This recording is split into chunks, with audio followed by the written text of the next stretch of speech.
कोपरगाव शहर आणि ग्रामीण हद्दीमध्ये मटका चालवणाऱ्या 2 बुकीवरती छापा टाकला असता आम्हाला कोपरगाव तालुका पोलीस स्टेशन हद्दी अंतर्गत एसगाव तालुका कोपरगाव या ठिकाणी एका बुकीवरती आम्ही छापा टाकला असता आम्हाला एकूण 19 आरोपी आम्ही ताब्यात घेत एकूण 11,19,230 रुपयाचा मुद्देमाल हस्तगत केलेला आहे।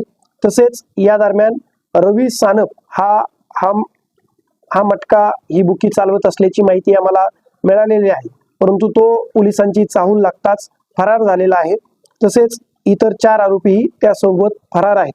तसेच दुसरे आम्ही कोपरगाव शहर पोलीस स्टेशन हद्दीत एका मटका बुकीवरती छापा टाकला असता आम्हाला एकूण आम्ही 6 आरोपी ताब्यात घेतलेले आहेत। तसेच एकूण 2,84,450 रुपयाचा मुद्देमाल ताब्यात घेत जो मुख्य आरोपी आहेत रवींद्र ढोक आणि शंकर वाणी यांना ताब्यात घेतलेला आहे।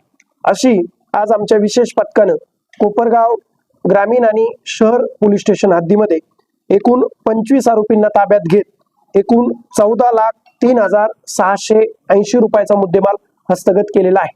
ही कारवाई जिल्ह्याचे पोलीस अधीक्षक माननीय श्री सोमनाथजी गारगे सर यांच्या मार्गदर्शनाखाली तसेच निर्देशाने चालू आहे आणि अशीच कारवाई यापुढेही कोपरगाव शहर व तालुक्यासह इतर अहिल्यानगर जिल्ह्यामध्येही चालू राहील।